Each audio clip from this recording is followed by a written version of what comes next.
exploring the culture, the adventure, and the impact of martial arts. That's what we do at Kung Fu Podcast. I'm your host, Sifu T.W. Smith.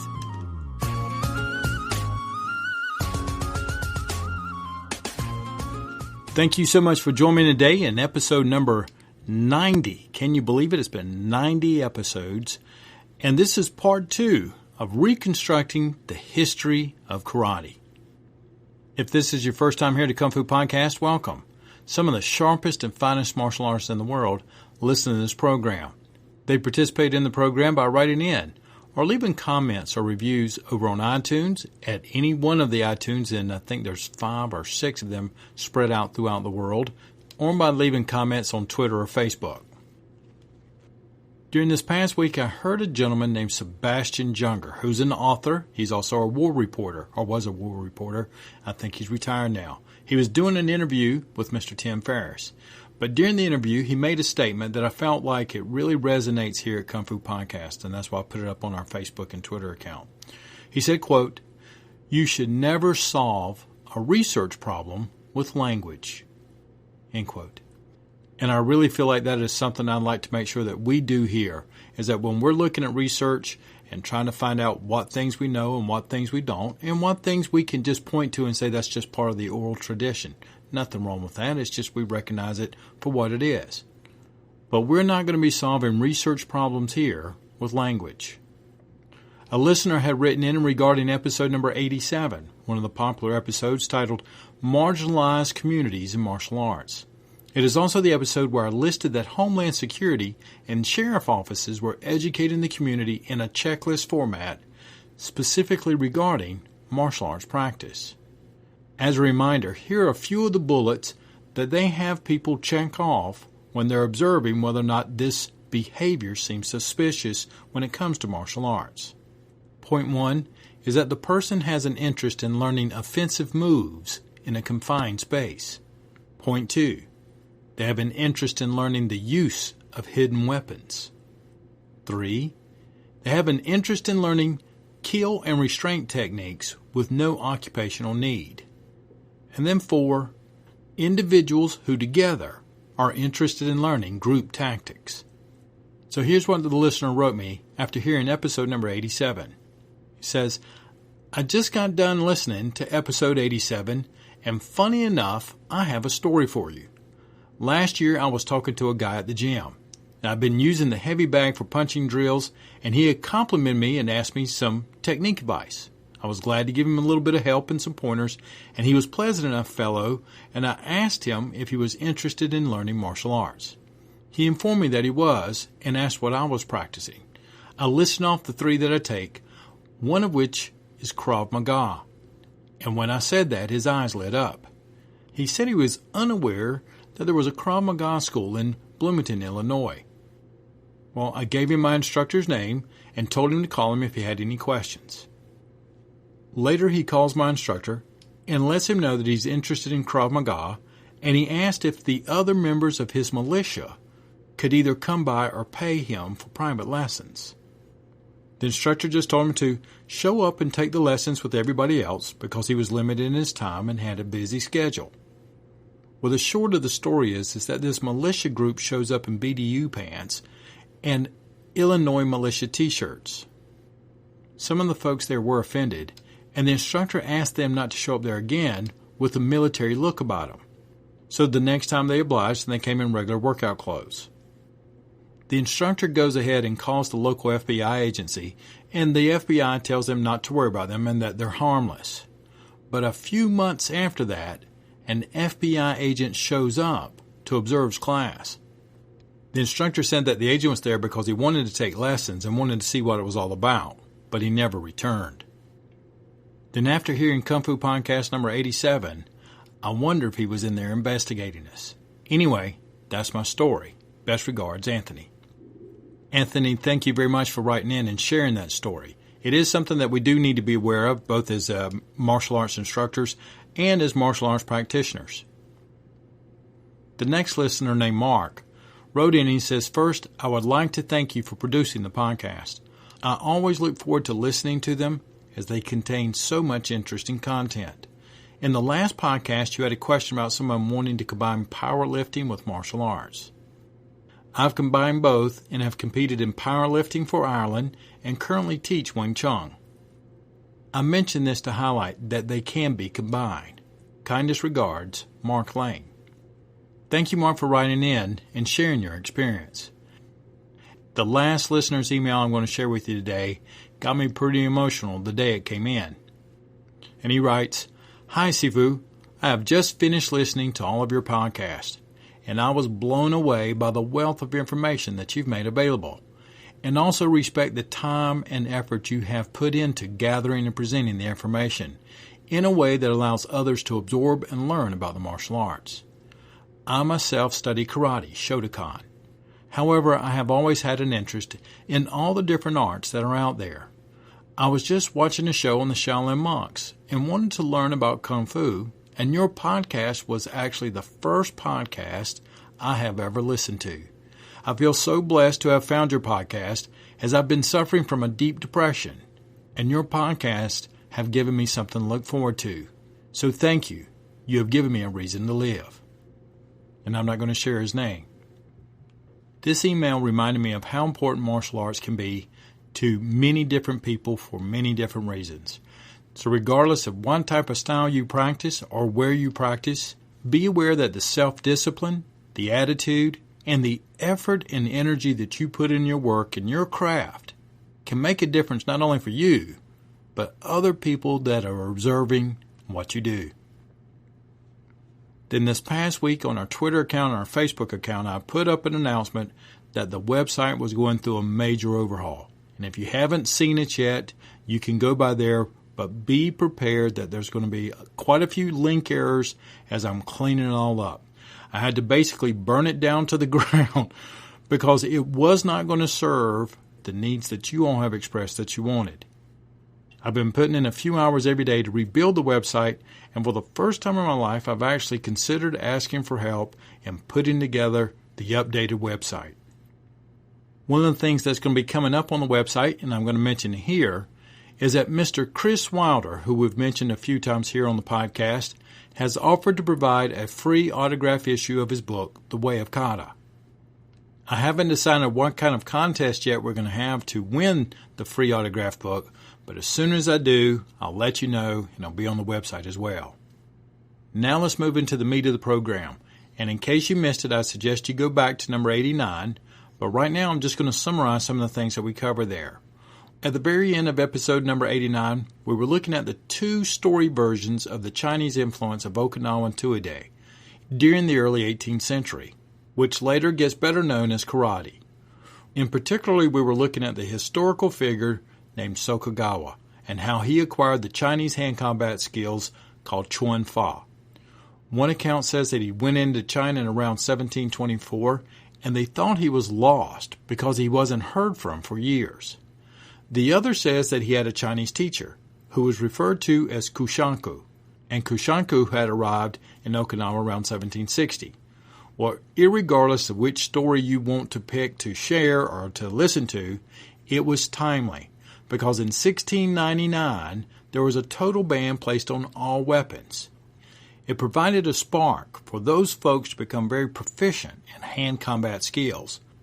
And irregardless of which story you pick, there appears to be a connection between the skilled Chinese martial artists and their interactions with Sokagawa during the early to mid 1700s. And that influence with others became the framework for Shurite. Before we get back into the essay, we needed to take a few moments and look at the social classes in Okinawa during the time period, because during that exact same time period that Shurite stories were being developed, there was a real bureaucratic machine being built in Okinawa called the Chizuza. This bureaucratic machine called the Chizuza was a gateway to a happier lifestyle. Aristocrats during the time outnumbered the commoners 2-1. It was the commoners who paid the taxes and worked to support the aristocratic lifestyle, who didn't pay taxes. So, getting a genealogy that helped you become an aristocrat of any kind was very valuable, and it was completed by two means. First was the legal version, and the second was the illegal version, where your manuscripts of genealogy could be manufactured or enhanced with the simple stroke of a pen. There were primarily three social classes. The first, which was royal. The second was the shizoku, which implied that you had a genealogy from the previous kingdoms before Okinawa became one. And then the third was the commoner, which had no genealogy. The royal class, the Chizuzu machine did not screw around with that one. But number 2 and 3 had subsections and could easily be manipulated. All it took was that simple stroke of the bureaucratic pen, and your life was changed. So when you hear stories that imply links to aristocrats or reverends, such as Kushanku, or ties to military leaders, do not take them lightly, because your lifestyle could change simply by who you knew and the influence they had. And that was all because connecting yourself with any form of higher social class was a currency that was extremely valuable during that time, and it was highly sought after by any means necessary. Throughout history and across cultures, including that in China, moving up the social classes was a gateway to a happier life, and everything from offering your daughters to giving rights to properties or anything else that would influence these social class managers was a possibility. And as we discussed in Kung Fu Podcast number 65 and number 66, lineages were also used for these political influences, and they included much more than these historical facts. This helps us address Dr. Tan's concern that we need to be very aware of any academic scholar, or anyone else for that matter, that promotes an insular sweeping conclusion on the subject of Okinawan Tuide. We will find hints of history, hints of legend, but we should avoid any thinking that says that this is the way and the only way it ever happened. One of the terms that's pretty common when you're looking at anthropological research is diaspora.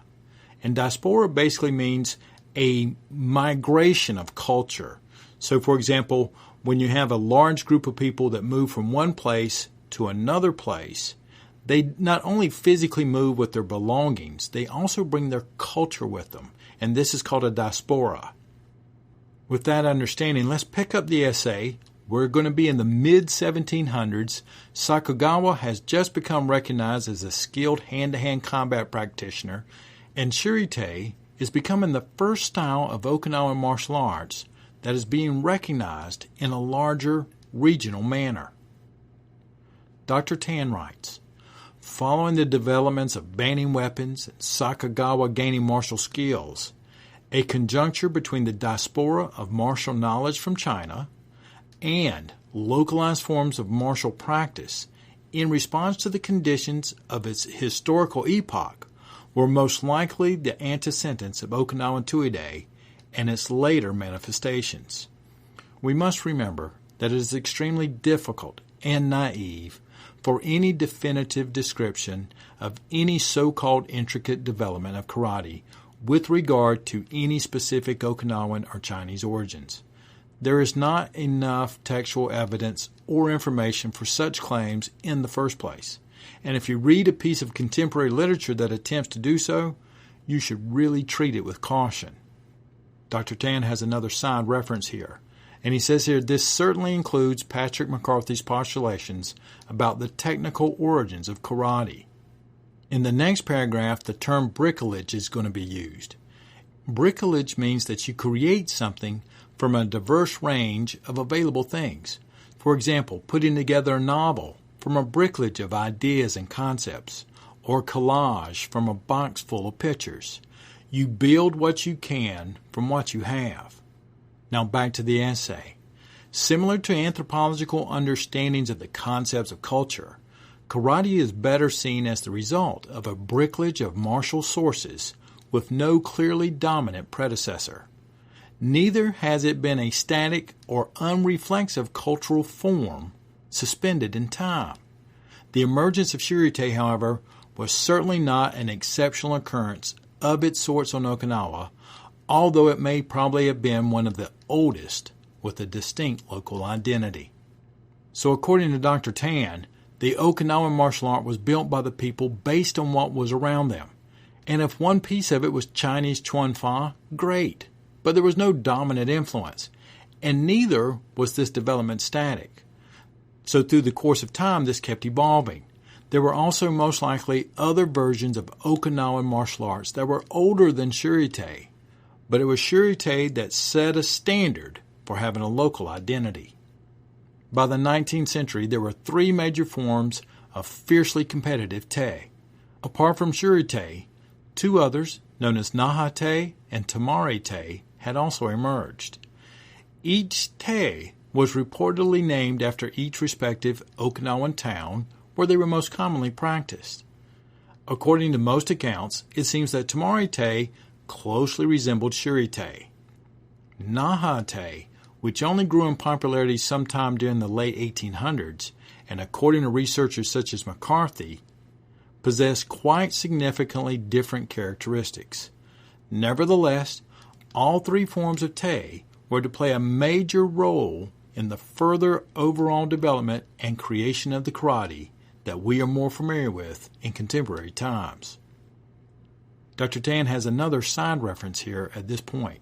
He says that Tamari-te never really possessed a distinct style all its own.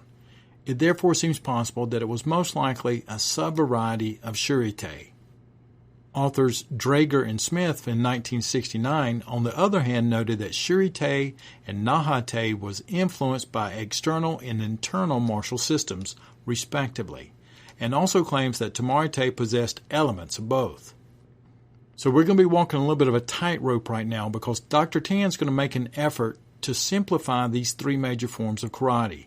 Think of it as Karate Understanding 101. Basic broad brush for just simple understanding. For more detailed comparisons and thoughts, I suggest you go to Ian Abernathy's website and his forum. You can get there by going to kungfupodcast.com/Ian, and it'll take you right to his website.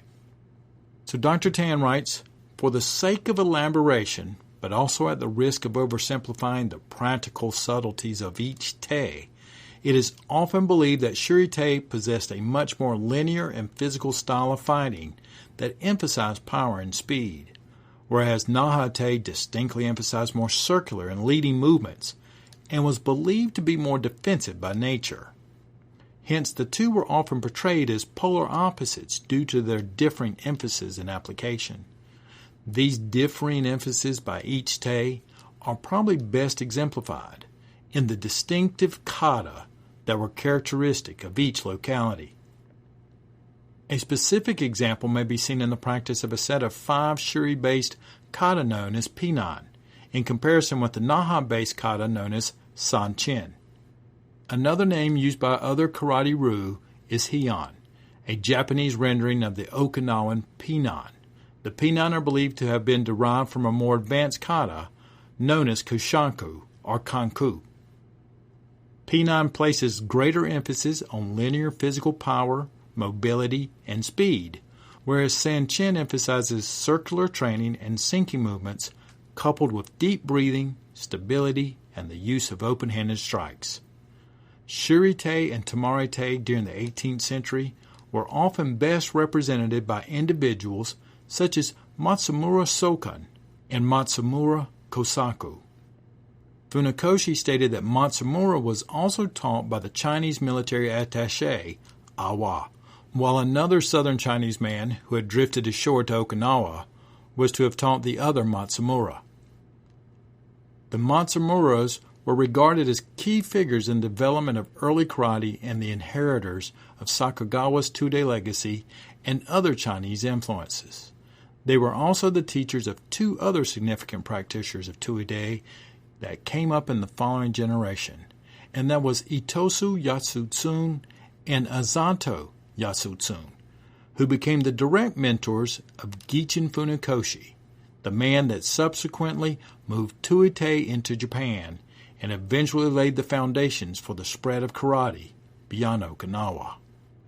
At this point, we're going to be looking at Naha-te and how it is linked to the, air quote, internal styles. The issue is going to come up about the facts that are compared to different time periods. Metaphorically, let's say it's a story in 2016 that I'm sharing with you about a group of folks who take a field trip to Germany in 1900. But the description you're given of these folks were of the people who were there in 1950. They were all Germans in Germany, but the time period and the context of which I described them is out of place. So let's return to the essay where we had just finished a comparison of Shirite and Tamarite, and Dr. Tan writes, Nahate, on the other hand, during the same century, followed a significantly different trajectory.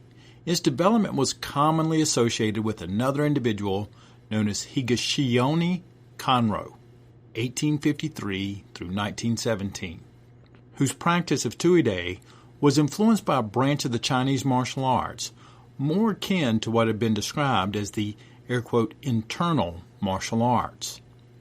McCarthy claimed that Higashiyone's direct influences included Chinese teachers such as Ruru Ko and Wai Shin Shan, who taught him whooping crane fist after Higashiyone traveled to Fuzhou, China, and this was sometime around the year 1873. By the time this occurred, though, the practice of Tuide and Sakugawa's influence and legacy had long been established on Okinawa for almost 100 years. You know, when you think about it, 100 years represents relatively a small amount of time when we consider it as a length of time. What we can forget, though, in the stories is that from a historical filter, a genealogy of both bloodlines and martial art lineages occur in these kinds of stories. Now, bloodline generation is about every 25 years as far as the anthropologists are concerned, and it is roughly about every 10 to 15 years to where you have your new generation of martial artists come through. So through that 100-year generation of time, that's 4 generations of blood and approximately what? 7 to 10 generations of martial artists? Higashiyone's Nahate therefore appears to be more of a result of a second wave of Chinese influences. Although Shirite and Tamarite have largely retained their original influences that many have attributed to the Shaolin martial arts. Hence the adoption of the Sanchin stance, arguably the most stable stance in the practice of Te, which has been the most distinguishing hallmark of a Nahate practice, and its modern derivative, known as Goju-Ryu. All such characteristics point to the possibility that Higashiyone was greatly influenced in his learning by the more internal, or allegedly softer styles of Chinese martial arts, characteristics of Tai Chi Chuan or Bakwa Zhang, which place a strong emphasis in the development of Qi and the ability to effectively redirect the force of an attacker's blow as opposed to meeting force with force. There's a side reference here that says, broadly defined and very loosely translated, the term Qi usually refers to the notion of an intangible energy of life force that can be cultivated and developed within the human body. Coined by Chojun Miyagi, who was Higashiyone's most accomplished student, the name Goju-Ryu was reflective of Higashiyone's softer influences together with the harder forms of Te that already had been in practice by Shirite and Tamarite. It's important to remember that just like we're hearing about how karate and Te had a lot of political influences, so did the Chinese martial arts and Kung Fu. Researchers in the 1990s, and unfortunately even people to this day, refer to Tai Chi Chuan and Bakwa as exclusively in this air quote internal martial arts, where the research and even well-versed martial artists and scholars such as Tong Hao and Adam Xu have demonstrated that this internal and externalization was more of a branding than anything else. And that came about during more modern time periods.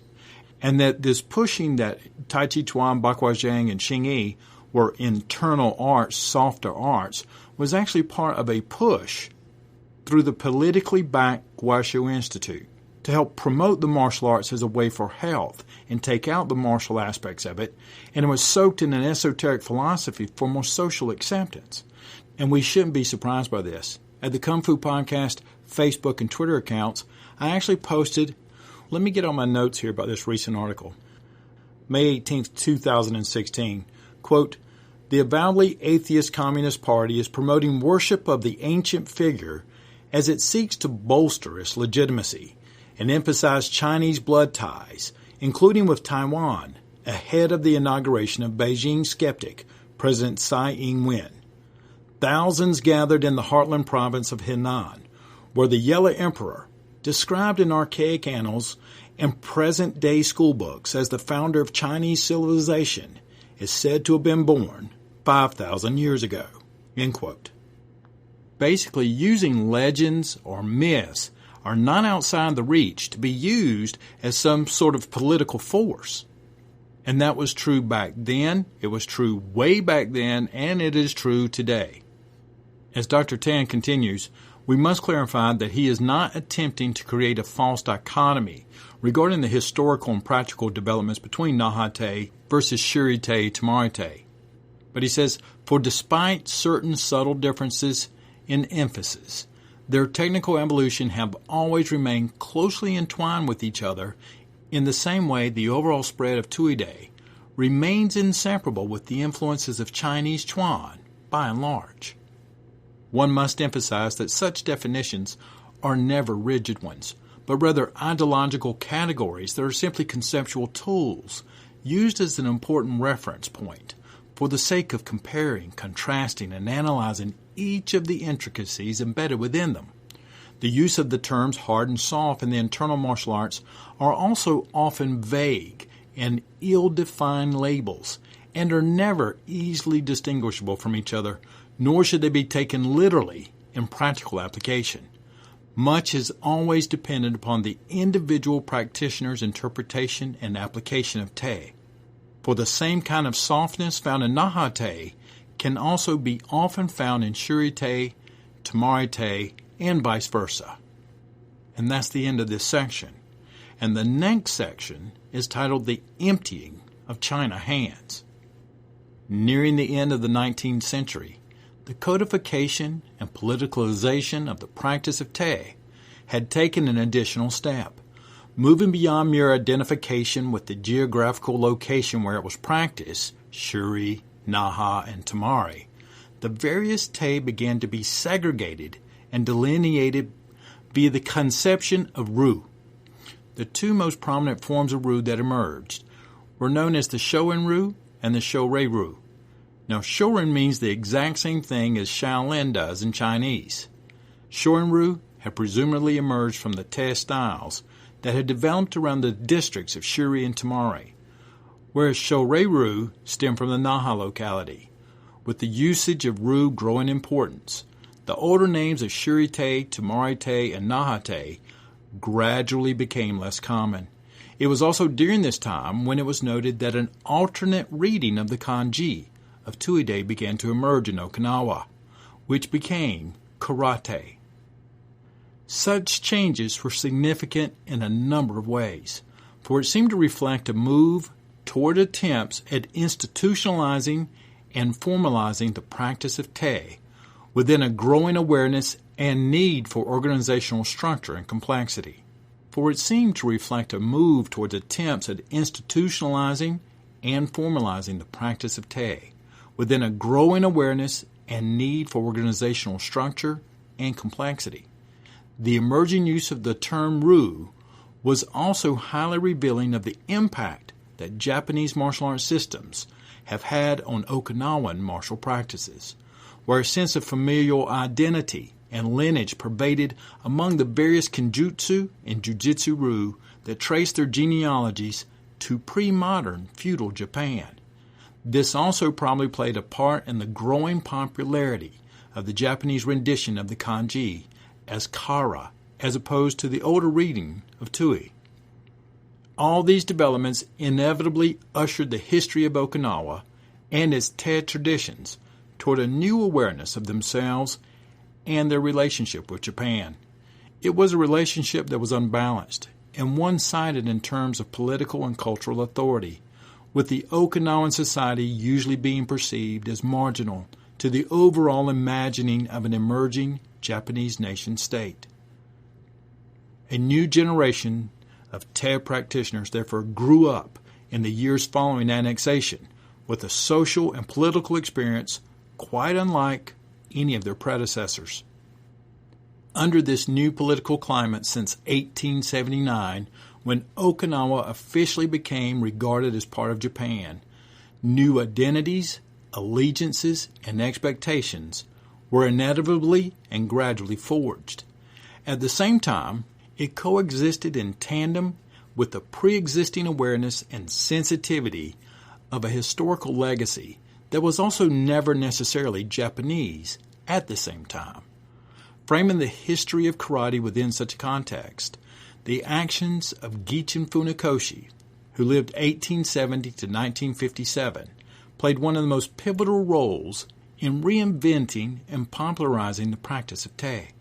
Born just before the annexation of Okinawa, Funakoshi similarly experienced a life that combined an enforced Japanese political identity along with an Okinawan ethnicity that was often marginal to the concerns of the mainland. Raised in a highly traditional Shuri family that was part of the ruling classes on Okinawa known as the Shizoku, who we mentioned earlier, the marginality and liminality of his own Okinawan heritage was probably felt in a more pronounced manner. This was largely due because Funakoshi grew up with the higher echelons of an annexed culture and society that was continually being viewed as backward in comparison to mainland Japan's. Funakoshi first encountered the practice of tuide during primary school through a classmate who was the son of the renowned karateka Azato Yasutsun. Funakoshi had begun to take lessons secretly under Azato, even though the practice of te was still banned by the Japanese during the late 19th century. Over the time, young Funakoshi began to gradually develop a strong sense of commitment and passion toward his practice. The tutelage of Funakoshi subsequently extended to both Azato and Itosu Yasutsun, as both men were also good friends who took an equal interest in coaching their young and enthusiastic student. Funakoshi's training, therefore, was largely based on Shuri-te and Tamari-te, as noted earlier in the technical lineages of the two teachers. By the turn of the 20th century, during the Meiji period, which ran from 1868 to 1912, further significant changes began to take place. The Ministry of Education, under the recommendation of its commissioner, advocated that karate be incorporated into its revamped but burgeoning education and military systems. The practice of martial arts on the whole was to be integrated into the national school curriculum as a form of, air quote, spiritual education. This was believed to have happened sometime around 1902. According to Funakoshi, one of the reasons for incorporating karate was because, quote, during the physical examination of draftees and students, those young men with karate training greatly impressed the examining doctors with their well-balanced limb development and clearly defined muscular development, end quote. And although karate was never successfully incorporated into the military, karate was still accepted into the education system on the pretext of its character-building qualities. This sudden interest by the Japanese authorities may have ignited a growing interest and self-identification with karate among Okinawans, especially among its elites. Although the practice and co-optation of karate may have been viewed as part of a militant agenda by the Japanese authorities, one would postulate that among Funakoshi and his peers, it also led to a growing self-awareness, an awareness of the cultural and political potential that remained embedded in this development karate. Therefore, by the end of the Russo-Japanese War in 1906, and together with Itosu's support, Funakoshi gathered and organized a number of like-minded karateka to conduct karate demonstrations all over Okinawa in an enthusiastic attempt to reinvent and popularize a martial tradition, banking on its growing cultural capital in the eyes of the Japanese. Such demonstrations, to some extent, may have served as a reassertion of Okinawan cultural or ethnic pride in the face of a Japanese government that had mostly regarded Okinawa and the inhabitants of the Ryukyu Islands in somewhat culturally inferior terms. Karate thus appears to have served a role in elevating the status of the Okinawan identity among the Japanese, especially for the Okinawan elites, such as Funakoshi.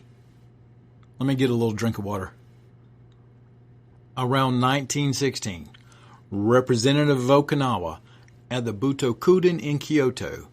This was believed to be the first time karate was demonstrated outside of Okinawa.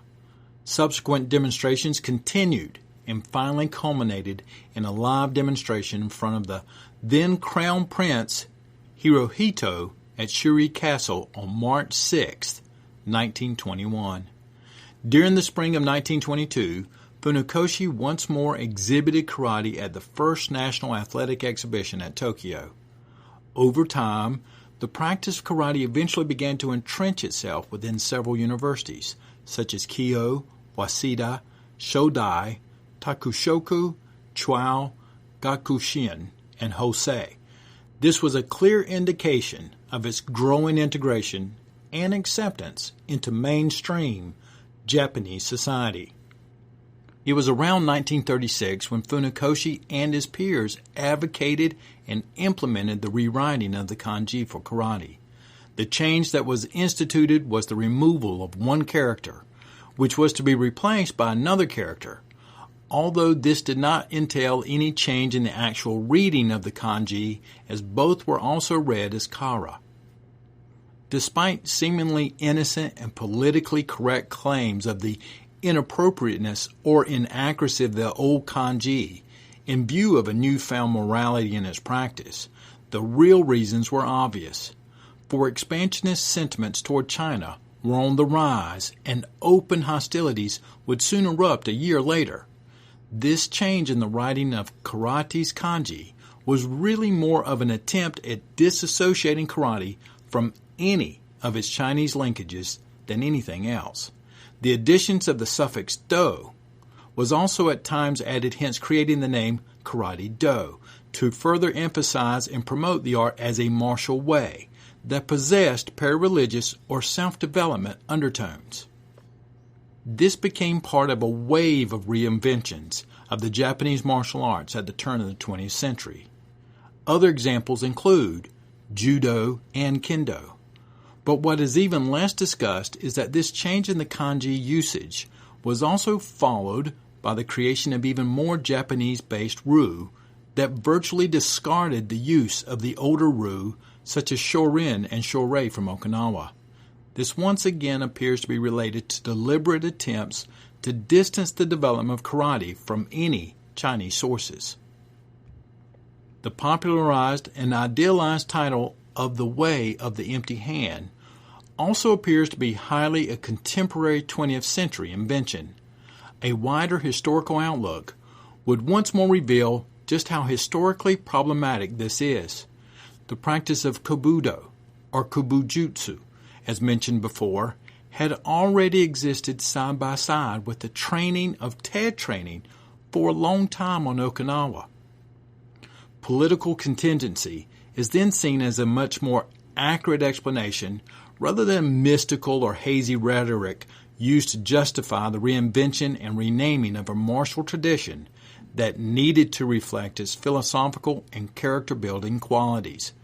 Therefore, while gradually gaining acceptance and respectability within the Japanese society, karate elites ironically reimagined its own culture and historical legacy and consequently reinvented its past and present according to the prevailing political constraints of its time. With an exodus of several prominent karateka from Okinawa to the mainland and the development of karate in the form of Japanese-based ryu, this signified the beginning of a new site for its propagation and the subsequent internal politics and rivalry that would follow. End of paragraph. At this point, I want to point out that Dr. Tan's use of the word internal as compared to external in regards to karate's development was in the context of political viewpoints, not a magical internal elixir. This was the same interpretation, the same problem that happened in the Kung Fu. Now let's slide back into the essay. the most popular ryu that were created from the introduction of Te to Japan during the first half of the 20th century, consisted of four major ones that still exist today. They are the Shotokan, Shito-ryu, Goju-ryu, and Wado-ryu. Funakoshi officially founded the Shotokan in 1936 as part of his efforts in popularizing karate on an institutional level.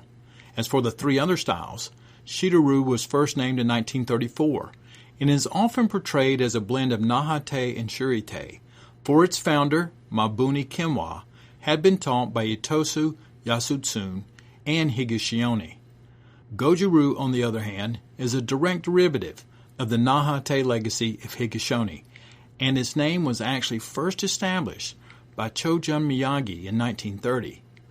Finally, Wado-ryu, first named in 1940, in contrast to the rest, is heavily influenced by Jiu-Jitsu, as its founder, Otsuka Hiroroni, also possessed a background in Jiu-Jitsu, while having been a former student of Funakoshi himself. And that brings us to the end of the section, Emptying of the China Hands.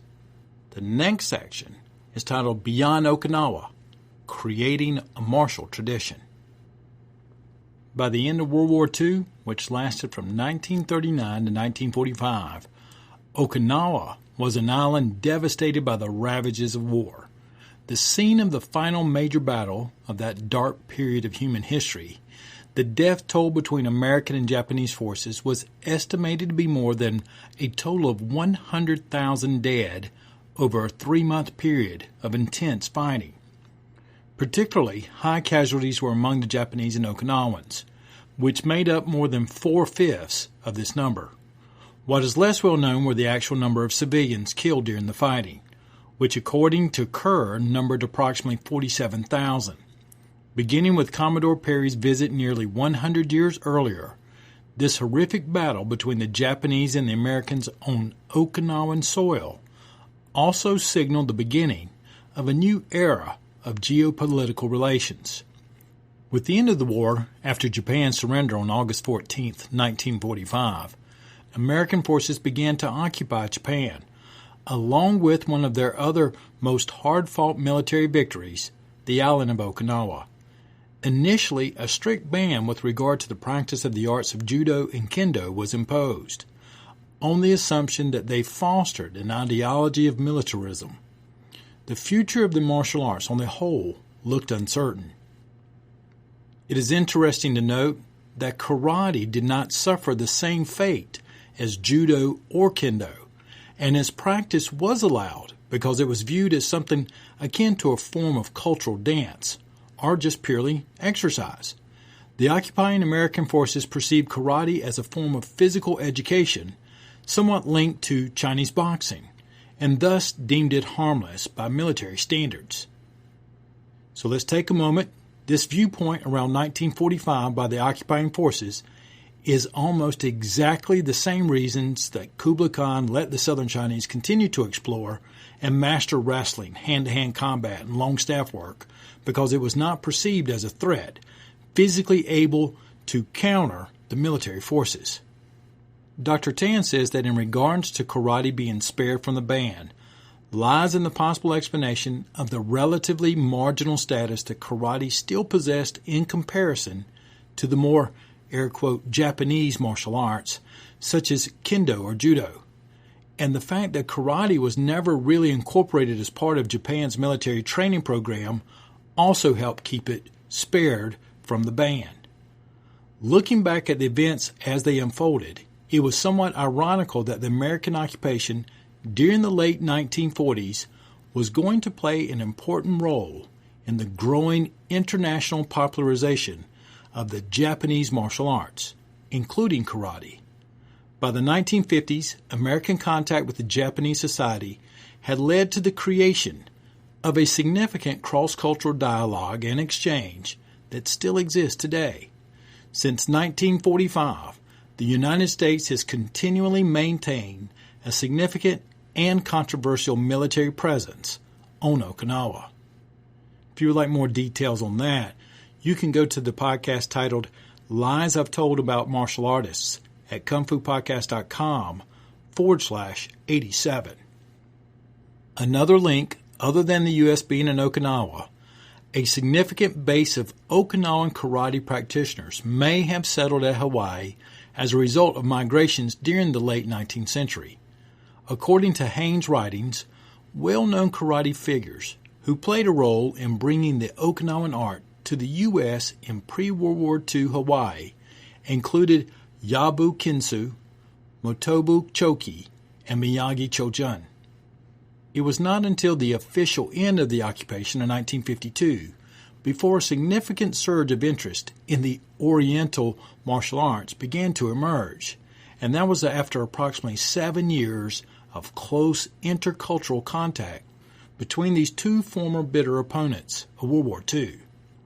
In 1953, the United Air Force had already begun to sponsor the instruction of karate and judo to their personnel at the military installations, thus playing an initial role in paving the way for a growing transnationalism and commercialization of the Japanese martial arts from then on. The returning troops from Japan and Okinawa, after being exposed to the practice of the martial arts, inevitably forged social relations that eventually led to another exodus of masters beyond the shores of Japan, and this time to the West. Karate was certainly not alone in this aspect, as it became part of a triumvirate of Japanese martial arts, the other two being judo and aikido, that virtually contributed in no small part toward a growing commercialized Oriental martial mythology in North America. Investing in an Oriental discourse, these martial traditions of Japan often played up their associations to a former golden cultural age by evoking imageries of a glorious and noble time, but also a mystical past rooted in grand narratives of a valorized and morally infused notion of Budo, often translated and formulaically repackaged as the way of the warrior. The growing international popularity and awareness of karate thus came at a time when Japan was attempting to recover from economic and social devastation, along with the humiliation of defeat and occupation. Karate then grew to become part of efforts by a Japanese national identity that sought to reassert itself by reimagining the past, very similarly as the former aspirations of an annexed Okinawa during the years before World War II. In another interesting turn of cultural reimagination, karate was represented and remythologized, this time as an essentialized expression of Japan's historical legacy and cultural heritage. This coincided with the further rationalization and bureaucratization of the four major ryu that had already been initially created in the years of the first exodus of two-a-day practitioners from Okinawa to Japan under the influence and encouragement of Funakoshi and his peers. Each of the four major Japanese ryu then began to set their sights beyond the shores of Japan for a larger share of the market. By 1964, the Japan Karate-Do Federation was formed, which basically became an umbrella organization of the four major Japanese ryu: Shotokan, Shito-ryu, Goju-ryu, and Wado-ryu. However, with the passage of time and the gradual passing of Funakoshi's own generation of karate elites toward the late 20th century, further developments have arisen with the creation of even more ryu from Japan and the United States, ultimately leading to more reconstructions and reinventions of whatever that could be conventionally rallied under the banner of Karate-Do. Popular imagination, along with the growing entertainment industry, inevitably created pop icons of martial artists from Japan and other homegrown talents in North America. Well-known names, whose reputations often preceded their abilities, have included personalities such as Ed Parker, Robert Trias, James Mitos, and William Chow in the 1950s and 1960s. Much of the Western encounter after 1950 was then largely a result of the efforts of a strong Japanese counter-discourse that saw in the West a potential source for re-elevation of their former defeated cultural status on the platform for commercial gain, with a strong capitalist economy and a society increasingly driven by popular culture. Let me put a side note to this. In this perspective, this time period, it was the spark and flame of martial arts as being more than a physical and cultural experience. It became part of an entertainment and economical experience here in the U.S. Black Belt magazine was founded in 1958, and Henry Plea, who lived from May 1923 to August 2014, was a French martial artist who is often considered as the father of European and French karate. He was one of the rare 10th Dan karate masters living outside of Japan, and one of the few Westerners who ever held this rank. He was a pioneer in introducing karate to France and Europe, and has taught most of today's highest-ranking karate masters in Europe. He opened his dojo in the same time period, 1955, and it was called the Karate Club de France. For 21 years, from 1950 to 1971, Henry Plea financed and published the first bilingual French to English karate magazine named Budo Magazine Europe. He also published another magazine named Judo Kodokan, which was a translation of the Japanese magazine of the Tokyo Kodokan. So this mid-1950s to 1960 area in both Europe and the U.S. saw a real uptick in the presence of karate and it becoming mainstream. As presented, there was an earlier president of Tuite before World War II, like in Hawaii, but the fuse got lit and started burning fast during the mid-1950s. Back to the essay. The incorporation of an alternate Oriental identity, along with its resident stereotypes and mystifications, also served many non-Japanese exponents in gaining legitimacy and commercial profit. By asserting this, one is not necessarily completely ruling out the occurrence of well-meaning teaching efforts outside of this highly ideologically or market-driven motivation. Alternatively, it could also be argued that the representation and imagining of karate within an Anglo-American culture could lead to the opposite effect, where demystification and rationalization of its practice may instead occur over time and be disassociated with its formal social cultural baggage. Yet, in spite of all this, it does not detract from the argument that the collective social memory of karate, in the eyes of the public and even many karate practitioners in contemporary times, now predominantly stems from only the post-war years. Hence, a rapid forgetting of a pre-Japanese and pre-Okinawan past, along with the compression of a broader historical outlook, has consequently occurred together with karate's growing international popularity. Although one still occasionally encounters the rather curious claim that karate came from Okinawa, in so many popular efforts at recounting its history, the name Okinawa has become commonly understood and assimilated under a series of semantic signs that only speak of a common, dominant Japanese ruling and a social political past. These recounts have little recollection or even possibility of the marginalized discourse that was never exclusively or essentially Japanese. The practice of karate became a series of historical contingencies and elective affinities as an authentic Japanese martial tradition. Now we're going to move to the concluding thoughts. Dr. Tan writes, adopting a more critical and broader historical perspective, the history of karate therefore more closely resembles a complex matrix of historical and social cultural interests and events rather than one than its popular image often asserts. This essay set out to show, through a general overview of its historical trajectories, karate is seen to be a highly politicized and historically contested construction. This construction stemmed thoroughly from entwined and correlational social histories. Its evolution into a martial tradition of Japan nonetheless can be traced to a significant historical narrative of China, Japan, Okinawa, and at a much later stage, the impact of the Western interests in imagining the Orient. Although now commonly framed as a Japanese or Oriental martial tradition, karate was never a direct creation or invention of any one particular culture, form, or political interest.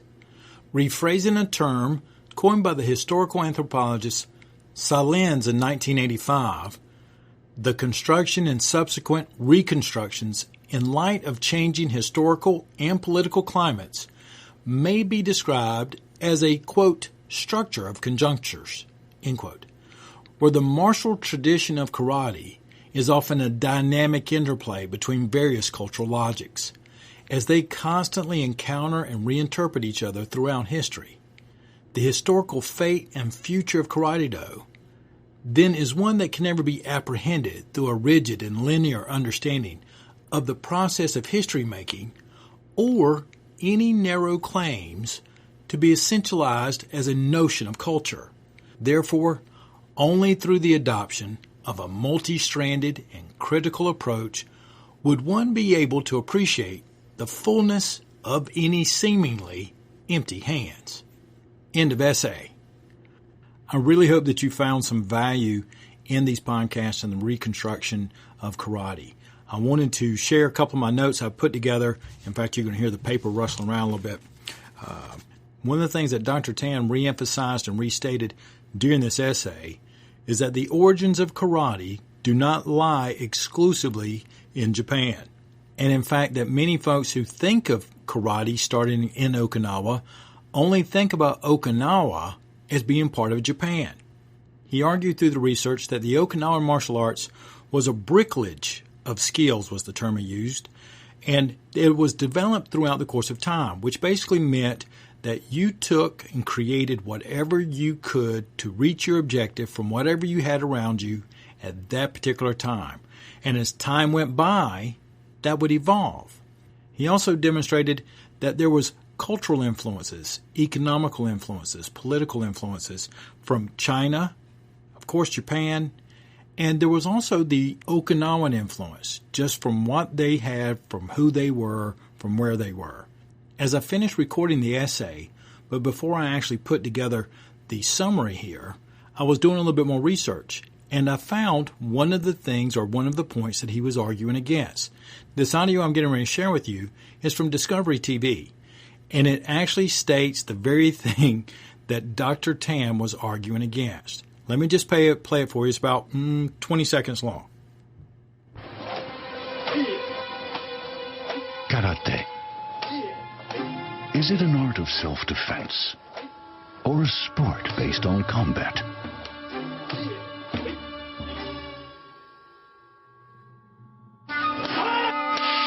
Whatever it is, karate is known worldwide for its roots in Japan. Spiritual development is part of the package. So there we go. The history of karate, its roots are in Japan. And like I said, this is on Discovery TV. It's on YouTube. You can look it up. I believe it's called The History of Karate. It's the very thing that Dr. Tam was trying to argue to demonstrate it's not from Japan. It's actually got its roots in several places. And any scholar or teacher that tells you that this was the way and the only way it came from is someone, as he says, you better take with great caution. The term tuite was something I enjoyed learning about and following through that essay, as it went into shurite, nahate, then it got changed to karate, and then again, the characters got changed, but the pronunciation of the term didn't. One of the challenges, but one of the loves with this podcast is I get to meet folks and follow folks who are extremely intelligent in their fields, a PhD in anthropology like Dr. Tan, or an ethnographic researcher like Dr. Amos. These folks that really bring a almost clinical surgical approach to their research of martial arts. But more than that, they also bring a passion for the martial arts and a respect for one another when they're presenting their facts and their data. And I love the fact that they don't use hearsay too much. It's not that they disvalue it. It's just that it's not the only thing that they rely on. One of the things I love about that research is that you get a real viewpoint of what may have happened, what probably never happened. And it gives you a real feel for how something may be developed, the kind of work and sweat, objectives that you're going to have. Because many times, both in the Kung Fu and it sounds like sometimes here in the karate, that people will tell these stories as if their martial arts was created in a vacuum. That there was never any military occupations. There was never any economy that was involved in this process of developing the martial arts. There was never any real objectives. It was like it was created by some monk who was sitting over there for 5 years and finally saw a snake wrestling with a gorilla, or some secret techniques fell from the vest of a god. And we know that that's not what stimulated the martial arts. What usually stimulated martial arts was simple. Somebody was getting the rear end handed to them, couldn't stand it anymore, and figured out a way to fight back. It's not more complicated than that. You took what you had, what you wanted to achieve, who you were facing, and you developed something. If it worked, you refined it. It usually meant that it was going to take a violent action to protect yourself, to protect the people you loved, or to protect your community, and that was the objective. Don't forget to follow us on our Twitter or Facebook account, particularly if you want to learn more about the competition we're going to have in order to win that free autographed book from Mr. Chris Wilder. And one last thing before we go. This is the first Kung Fu podcast that I've done, and my son was sitting here watching me do it. He's actually been interested in maybe starting his own podcast, a podcast for kids by, I can't say a kid anymore because he's getting taller, a young man. How about that? Kim, why don't you say hey to everybody? Hey. All right, so remember, get out there to practice, do your very best.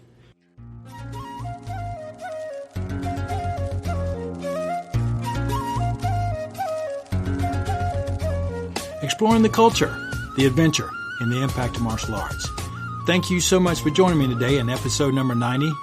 I hope that your practice goes well. You keep working, irregardless of the reason that you practice martial arts or the style you practice. Do your very best. This is Sifu T.W. Smith, and I'll be talking with you again real soon.